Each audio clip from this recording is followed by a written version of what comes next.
శ్రీ మాత్రే నమః. లలితామాత భక్తులందరికీ నమస్కారాలు. అందరూ బాగున్నారా? లలితా సహస్రనామాలు ప్రతినిత్యం మీ ఇంట్లో చదువుతున్నారా? అయితే ఇన్నాళ్ళు 2 రోజులు కొంచెం అలసత్వం చేశాను. లలితా సహస్రనామాలు వాటి శ్లోకాల అర్థాలు చెప్పలేకపోయాను. ఇదివరకు 62 శ్లోకాలు వాటి అర్థాలను చెప్పాను కదా. ఇప్పుడు 63వ శ్లోకం దాని అర్థాన్ని చెప్పుకుందాం. అదేమిటంటే సుప్త ప్రాజ్ఞాప్తి కాతుర్య సర్వావస్థ వివర్జిత సృష్టికర్త్రి బ్రహ్మరూప గోప్త్రి గోవిందరూపిణి. సుప్త అంటే నిద్రావస్థను సూచించినది అని అర్థం. ప్రాజ్ఞాప్తిక అంటే ప్రజ్ఞయే స్వరూపముగా కలిగినది అని అర్థం. తుర్య అంటే తుర్యావస్థను సూచించినది అని అర్థం.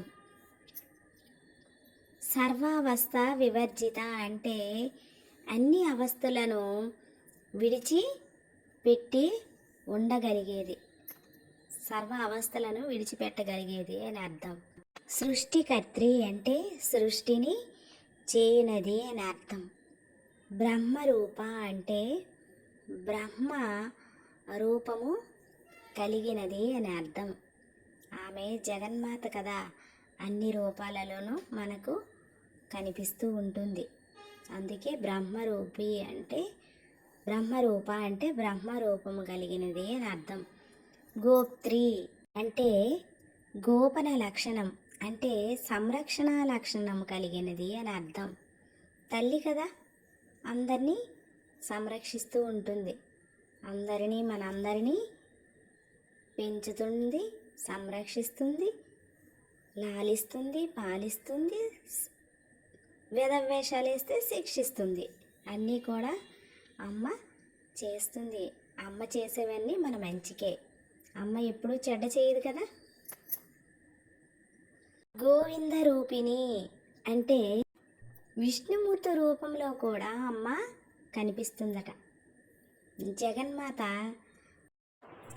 అందరికీ అమ్మ కనుక అన్ని రూపాల్లో కూడా అమ్మ కనిపిస్తుంది. అంతటా అమ్మ నిబిడీకృతమై ఉంటుంది. అణువణువులోనూ అమ్మ ఉంటుంది. అమ్మ లేని చోటు ఏది? అమ్మ అన్నిటా ఉంటుంది కనుక అమ్మని మనం ఎప్పుడూ కూడా మర్చిపోం. అమ్మ పాదాలు పట్టుకుంటే ఈ భయంకరమైన రాక్షసి అయిన ఈ సంసార సాగరం నుంచి మనల్ని అలవోకగా ఈదేలా చేస్తుంది. లేకపోతే అక్కడే చతికిల పడి పోతాం మనం.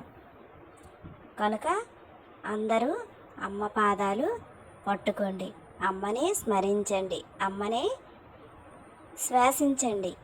ఏది తిన్నా అమ్మా అని అమ్మకు ముందు సమర్పించి తినండి. అలాగే ఏ ఆలోచన చేసినా అమ్మకు సమర్పించండి. ఏ పని చేసినా ముందు అమ్మకు సమర్పించండి. దీనివల్ల మనకి ఏమనిపిస్తుంది అంటే అమ్మకు సమర్పిస్తున్నాం కాబట్టి తప్పుడు ఆలోచనలు చేయకూడదు, తప్పుడు పనులు చేయకూడదు. అలాగే మనం ఆహార పదార్థాలు కూడా అమ్మకు సమర్పిస్తున్నామంటే సాత్విక ఆహారమే తినాలనిపిస్తుంది. ఈ నాన్ వెజ్ ఇలాంటివి అమ్మకు సమర్పించబుద్ధి కాదు. అందుకనే అమ్మకు అన్నీ సమర్పించాలి అంటారు.